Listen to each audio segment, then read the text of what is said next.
Hello hi everyone welcome to my channel. ఇవాళ daily మనం పిల్లలతోటి యూజ్ చేసే మరికొన్ని వాక్యాలను ఇంగ్లీష్లో ఎలా మాట్లాడాలో చూద్దాం.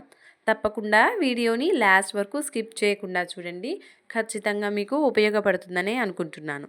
ముందుగా కింద పడింది తినకు. కింద పడింది తినకు. పిల్లలతోటి చెప్తూ ఉంటాం కదా, కింద పడిన వస్తువులు లేదా కింద పడిన తిండి పదార్థాలు తినకు అని. ఇలా చెప్పడాన్ని ఇంగ్లీష్లో don't eat the food that has fallen down. Don't eat the food that has fallen down అని చెప్తూ ఉంటాము. దీన్నే సింపుల్గా don't eat fallen food, don't eat fallen food అని కూడా చెప్పచ్చు. తర్వాత షూలేస్ కట్టుకో. షూలేస్ కట్టుకో ఇలా చెప్తూ ఉంటాం కదా పిల్లలతోటి. ఇలా చెప్పడాన్ని ఇంగ్లీష్లో టై యువర్ షూలేస్. టైయింగ్ అంటే కట్టుకోవడం, టైయింగ్ అంటే కట్టుకోవడం అనే అర్థం వస్తుంది. టై యువర్ షూలేస్ అంటే నీ షూలేస్ని కట్టుకో.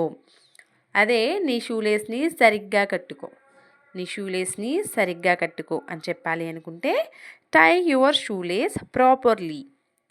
టై యువర్ షూలేస్ ప్రాపర్లీ అని చెప్తూ ఉంటాము. ప్రాపర్లీ అంటే సరిగ్గా అనే అర్థం వస్తుంది. తర్వాత తినకపోతే ఫోన్ ఇవ్వను. పిల్లలతోటి అంటూ ఉంటాం కదా, నువ్వు తినకపోనట్లయితే నీకు ఫోన్ ఇవ్వను అని. ఇలా చెప్పడాన్ని ఇంగ్లీష్లో if you don't eat I won't give you the phone.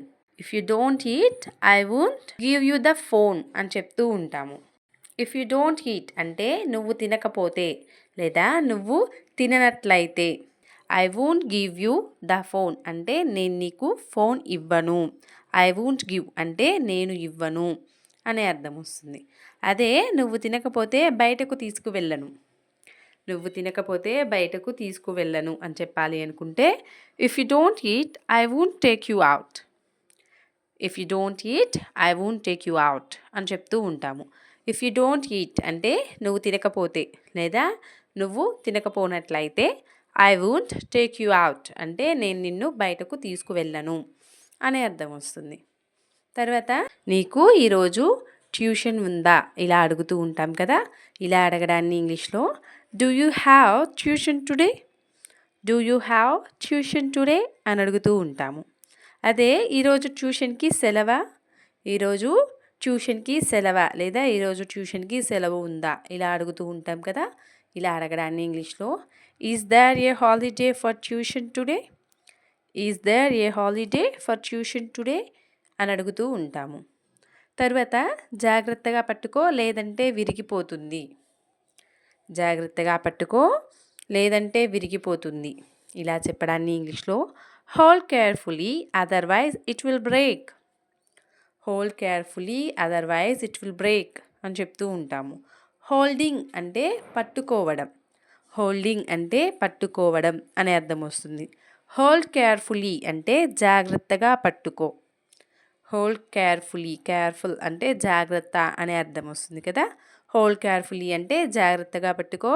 Otherwise లేదంటే ఇట్ విల్ బ్రేక్ అంటే ఇది విరిగిపోతుంది లేదా పగిలిపోతుంది అనే అర్థం వస్తుంది. తర్వాత నువ్వు రోజంతా ఫోన్ చూస్తూనే ఉన్నావు. నువ్వు రోజంతా ఫోన్ చూస్తూనే ఉన్నావు ఇలా చెప్పడాన్ని ఇంగ్లీష్లో you are looking at the phone all day. You are looking at the phone all day అని చెప్తూ ఉంటాము. అదే నువ్వు రోజంతా ఫోన్ చూడకు, దానివల్ల నీ కళ్ళు ఒత్తిడికి గురి అవుతాయి ఇలా చెప్తూ ఉంటాం కదా. రోజంతా ఫోన్ చూడకు, దానివల్ల నీ కళ్ళు స్ట్రెయిన్ అవుతాయి లేదా ఒత్తిడికి గురవుతాయి అని. ఇలా చెప్పడాన్ని ఇంగ్లీష్లో don't look at the phone all day as it will strain your eyes. Don't look at the phone all day as it will strain your eyes అని చెప్తూ ఉంటాము. తర్వాత హోంవర్క్ చేయకుండా ఏం చేస్తున్నావు. హోంవర్క్ చేయకుండా ఏం చేస్తున్నావు ఇలా అడుగుతూ ఉంటాం కదా పిల్లల్ని. ఇలా అడగడాన్ని ఇంగ్లీష్లో what are you doing without doing your homework. What are you doing without doing your homework అని అడుగుతూ ఉంటాము. వాట్ ఆర్ యూ డూయింగ్ అంటే నువ్వు ఏం చేస్తున్నావు. వితౌట్ డూయింగ్ యువర్ హోంవర్క్ అంటే నీ హోంవర్క్ చేయకుండా అనే అర్థం వస్తుంది. అదే ఇంతసేపు నువ్వు హోంవర్క్ చేయకుండా ఏం చేస్తున్నావు. నువ్వు ఇంతసేపు హోంవర్క్ చేయకుండా ఏం చేస్తున్నావు అని అడగాలి అనుకుంటే what have you been doing so far without doing your homework. What have you been doing so far అంటే చాలాసేపటి నుండి లేదా ఇంతసేపటి నుండి నువ్వు ఏం చేస్తున్నావు. వితౌట్ డూయింగ్ యువర్ హోంవర్క్ అంటే నీ హోంవర్క్ని చేయకుండా అనే అర్థం వస్తుంది. తర్వాత ఎదురు సమాధానం చెప్పకు. ఎదురు సమాధానం చెప్పకు ఇలా చెప్తూ ఉంటాం కదా పిల్లలతోటి. ఇలా చెప్పడాన్ని ఇంగ్లీష్లో don't answer back. Don't answer back అని చెప్తూ ఉంటాము.